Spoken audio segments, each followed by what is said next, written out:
안녕하세요, 청취자 여러분. 오늘 저희가 살펴볼 내용은요, 데이터와 AI로 정말 세상을 움직인다고 할 수 있는 약간은 비밀스러운 기업이죠. 팔란티어에 대해 좀 깊이 파헤쳐 보려고 합니다. 이게 뭐 안보 분야부터 산업 현장까지 그 영향력이 정말 대단한데요. 어떻게 시작했고 또 지금 어디까지 와 있는지 앞으로는 또 어디로 갈지 함께 살펴보겠습니다. 팔란티어 이게 2003년에 시작됐죠?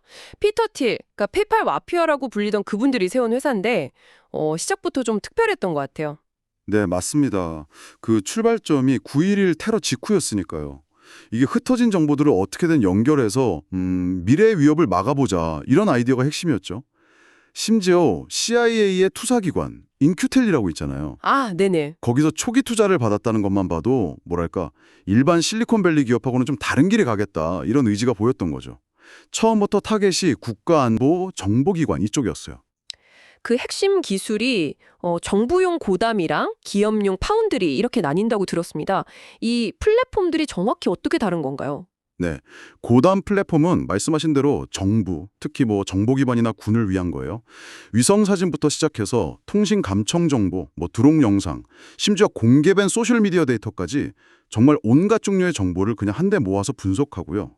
그 안에서 숨겨진 패턴이나 관계를 시각적으로 딱 보여주는 거죠. 아, 시각적으로? 네, 그래서 이걸로 작전 계획을 세우거나 위협을 예측하는 데 쓰는 겁니다.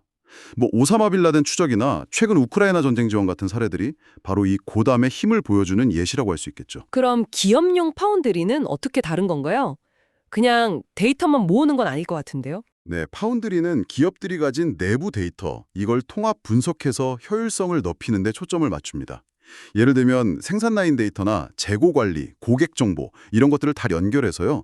뭐 최적의 운영 방안을 찾는다거나 아니면 내부 부정행위 같은 걸 감지하기도 하고요. HD 현대가 건설 장비 데이터 관리에 이걸 활용하는 게 좋은 예시죠. 그렇군요. 여기서 진짜 중요한 개념이 바로 온톨로지인데요. 팔란티어는 단순한 데이터 덩어리가 아니라 데이터 간의 어떤 관계 그리고 맥락 이걸 정의하고 이해하는데 아주 집중합니다. 아, 데이터의 의미 체계 자체를 미리 구축한다 이런 말씀이시죠? 이게 왜 그렇게 중요한가요? 이게 바로 팔란티어의 핵심 경쟁력이라고 할 수 있어요.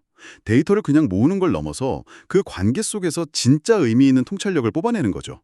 마치 뭐랄까 사물, 사람, 사건 이런 것들 간의 숨겨진 연결망을 그려내는 것과 비슷하다고 보시면 됩니다. 아하, 그래서 이걸 위해서 고객사의 엔지니어를 직접 파견해서 맞춤형 데이터 모델을 만들기도 하고요.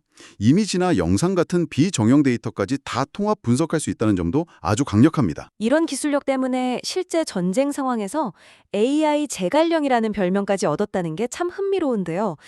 특히 이스라엘과의 관계, 이건 어떻게 봐야 할까요? 네, 팔란티어는 이스라엘 방위군 IDF와 굉장히 긴밀한 파트너십을 맺고 있습니다. 구체적인 내용은 사실 비밀에 붙여져 있지만 전문가들은 대체로 팔란티어의 AI가 방대한 실시간 정보를 분석해서요. 예를 들어 미사일 방어라든지 목표물 선정, 드론 운용 이런 전술적 결정의 속도와 정확성을 어마어마하게 높였다고 보고 있거든요. 네. 이건 뭐 인간 분석가만으로는 사실상 불가능한 수준의 정보 처리 능력이죠. CEO인 알렉스 카프가 늘 강조하는 기술 안보, 그러니까 첨단 기술이 국가 방위에 기여해야 한다는 그 철학이 실제로 구현되는 모습이라고 할 수 있습니다. 기술력은 확실히 입증된 것 같은데 그럼 이게 사업적인 성공으로도 잘 이어지고 있나요? 최근 실적 보니까 시장 반응이 아주 뜨거운 것 같던데요. 네, 맞아요. 특히 2025년 1분기 실적이 상당히 인상적이었습니다. 전체 매출이 전년 대비 39%나 성장했고요. 그중에서도 특히 정부 부문 매출이 45%나 급증했죠. 와, 45%요? 네. 동시에 그 인공지능 플랫폼 AIP라고 부르는데 이게 상업부문 고객도 빠르게 들리고 있어요. 그러니까 AI가 단순히 뭐 기술 과시용이 아니라 실제 돈을 벌어다 줄 수 있다는 걸 보여주고 있는 거죠. 주가도 그래서 엄청나게 올랐죠? 시가총액이 지금 뭐 하나로 수백조 원에 다다란다고 하는데 여기서 더 나아가서 1조 달러 클럽에 가입할 수 있을 거다 이런 전망까지 나오더라고요. 이건 고 지금보다 3배나 더 커져야 하는 규모잖아요. 바로 그 점이 지금 시장의 가장 큰 관심사입니다. 팔란티어가 이 AI 데이터 분석이라는 거대한 시장에서 상당히 독보적인 위치를 차지하고 있고 특히 정부나 핵심 산업 분야에서 아주 강력한 입지를 가지고 있잖아요. 이걸 고려하면 뭐 불가능한 목표는 아니다 이런 시각이 점점 힘을 얻고 있는 것 같습니다. 그렇군요. 물론 주가 수익 비율 PER이라고 하죠. 이게 뭐 250에 달할 정도로 매우 높다는 점에서 고평가 논란도 분명히 있습니다. 네, 250이면 정말 높긴 하네요. 내느냐, 여기에 달려있다고 봐야겠죠.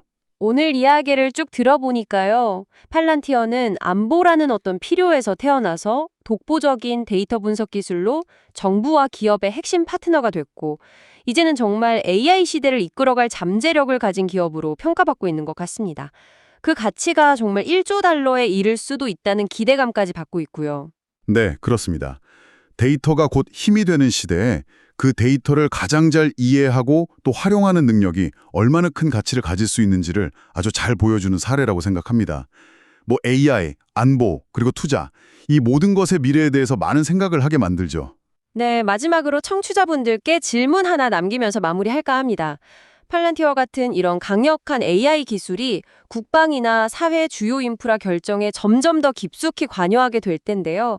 이런 기술의 힘이 커질수록 우리는 과연 어떤 새로운 형태의 감독 체계나 혹은 윤리적 기준을 마련해야 할까요? 기술 발전의 속도만큼이나 어쩌면 더 중요한 고민이 아닐까 그런 생각이 듭니다.